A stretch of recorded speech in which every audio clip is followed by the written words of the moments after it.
Thugs mocked a frail old man, not knowing he was a retired black ops commander. He walked slowly, like his bones were tired of carrying a life filled with memories no one else could see. His jacket was too big for his frail frame. His boots, worn from time, not from fashion. To most people in the bar, he looked like a man forgotten by the world, just an old ghost, floating through a place where he clearly didn't belong. But the moment he stepped inside, the laughter started. 3 men, loud, drunk, and full of themselves, turned toward him like wolves spotting a limping deer. "Grandpa got lost," one of them said, loud enough for the whole bar to hear. The others laughed. The old man didn't react. He simply walked up to the counter and asked for a coffee. His hand trembled slightly as he reached for the cup. But his eyes, they didn't tremble. They were cold, focused, alive in a way that didn't make sense. Not for someone his age. And yet no one noticed, because they were too busy laughing. They had no idea who he really was. And by the time they found out, it would be too late. And before we reveal who he really was, ask yourself, have you ever judged someone too quickly? If this story already has you thinking, hit that subscribe button, because here we uncover the truth behind the quiet ones. And if you believe real strength doesn't always speak loud, leave a comment below that says, "Respect the silent ones." Now back to the story. He sat alone in the far corner of the bar. No one offered him a kind word. No one made room.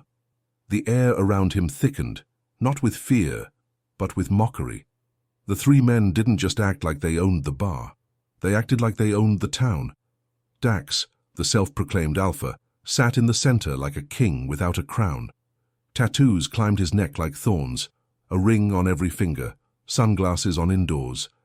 The kind of man who confused fear with respect. Tyler was the loud one, always moving, always talking. His voice carried across the room like an engine with a broken muffler. Every sentence ended in laughter, his own, mostly. Every story was about how someone else backed down. Then there was Mick, the quiet one. But his silence didn't mean peace. It meant he enjoyed things without needing to brag. The kind of man who only smiled when someone else flinched. They drank like it was a sport, and every sip fueled another story. "You remember that guy at the gas station?" Tyler said, slamming his beer down. "What was his name? Dave? Donnie? Whatever." Thought he could talk back. So Dax taught him a lesson. "Right, bro?" Dax smirked, flexing his hand. Guy practically apologized to my fist. Laughter, backslaps, a high five. They were riding a high of ego and cheap beer. Then Tyler looked over at the old man again. "For you think he's even alive under that coat?" "He's breathing," Mick said, "but I wouldn't call it living." "Maybe he's from the nursing home," Dax added, "or maybe he's just lonely, waiting to die in public." More laughter, but not from the bar, just them. The old man said nothing, but his eyes, they weren't watching them like a victim. He was assessing, calculating, weighing every insult, every movement, every weakness, filed away in silence. Because when you've spent your life leading men into combat zones, reading a bar full of cowards is easy. One of the thugs swaggered over, the kind of man who thought noise was power and cruelty was strength. He stared at the old man's face, then looked down at the steam rising from his fresh cup of coffee. With a smirk, he knocked it over. Hot liquid splashed across the table and soaked the old man's sleeve. Still, he didn't flinch, not even a twitch. A second thug leaned in close, sneering. "You lost, old man. This place isn't for relics like you." The third thug, the cruelest of the 3, Gus walked behind him and snatched the old man's worn military cap, the only thing on him that still carried dignity. He looked at it like it was trash and tossed it in the garbage can.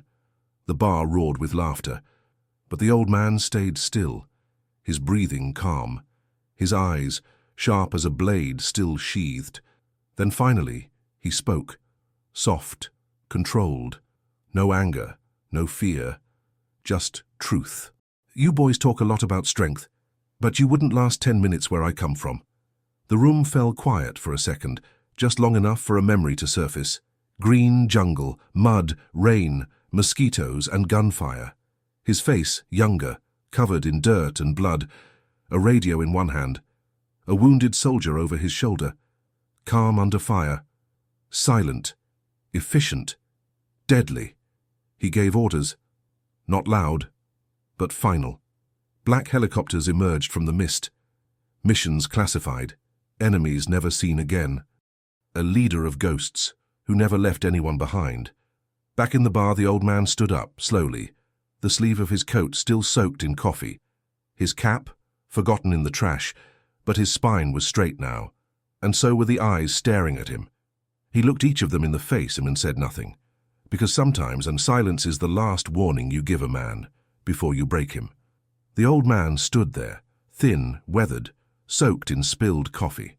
The bar had gone quiet, but only for a second, because arrogance always tries to laugh before it listens. Dax, the ringleader, tall, loud, tattooed from jaw to knuckles, walked over, chest puffed, pride swelling like a poisoned balloon. "You know what I hate more than weak old men?" he said, loud enough for everyone to hear. "Weak old men who think they're still relevant." He poked the old man in the chest, once, twice, then a third time, harder. That was his mistake. Because before his hand could pull back, the old man caught his finger, not with anger, not even speed, just precision, timing, control. There was a sickening pop, and Dax dropped to his knees, clutching his dislocated finger and screaming through his teeth. The bar froze. The second thug lunged, Tyler, always the hothead, always ready to prove something. He threw a punch, wild, drunk, reckless. The old man stepped aside just enough, and guided Tyler's own momentum into the bar counter with a hollow thud. One motion, one breath. Then came Mick, the silent one. He didn't say anything. He came in with a knife, fast and desperate.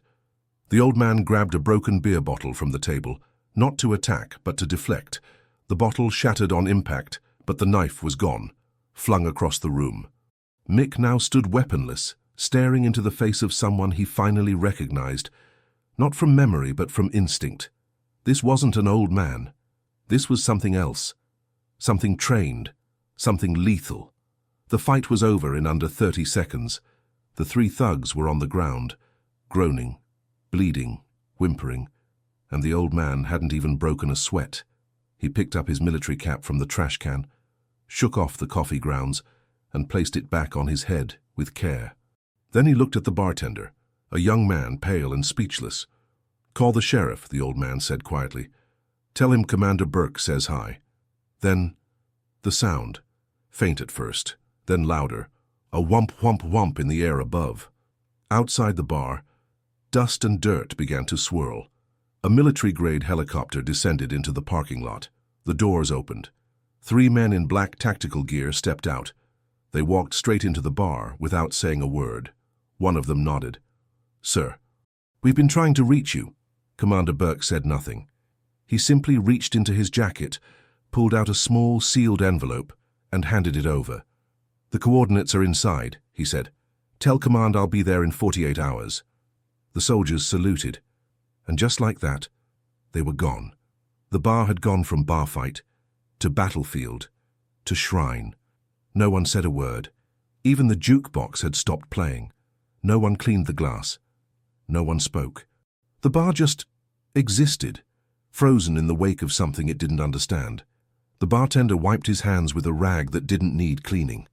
A woman near the door stared at the empty chair where Burke had sat. One of the local men whispered, "He used to be a ghost story. People said he lived in the hills. I never believed it." The bartender nodded slowly. "You believe now?" "I believe we got lucky," the man said, "that he picked coffee over war. There are men who walk into a room and demand attention. And then there are men like Burke, who walk in and absorb everything. The exits, the body language, the weight of people's egos. Because once, long ago, that habit kept him alive. When Burke scanned that bar, he didn't see beer and bravado. He saw amateurs playing at dominance, and he saw danger. But the scariest part? He hoped they'd back down. Because the man who wants a fight is dangerous. But the man who avoids one, even though he knows he'll win, that's someone who's seen too much. If you're still watching, then maybe you understand something most people forget. That real warriors don't need to brag, and that age doesn't erase greatness. It reveals it. If stories like this matter to you, subscribe now. because every week we honor the forgotten strength of the quiet ones. And if you believe respect should be earned, not assumed, leave a comment below that says true strength is silent. Now let's continue the story. The bar never fully recovered from that moment. The thugs were taken away, broken, silent, ashamed. No charges were pressed, not by Commander Burke. Just a single request whispered to the sheriff: make sure they learn something from this. The bartender, who had barely spoken all night, finally broke the silence. "Sir, can I ask, and who are you?" Burke turned, not with arrogance, not with mystery, just with gravity. "I used to be someone people called when things got complicated," he said. "Now I just drink my coffee and hope no one makes me remember." He tipped his cap, walked outside, and disappeared into the wind like a ghost fading back into the fog. Word of the incident spread fast, as stories like this tend to do in small towns. But what surprised people most was what Commander Burke did next. He didn't disappear again. Instead, he showed up at the local high school unannounced. He gave a talk to a room full of restless teenagers who'd never seen combat, never faced true hardship, and never really thought about what honor meant.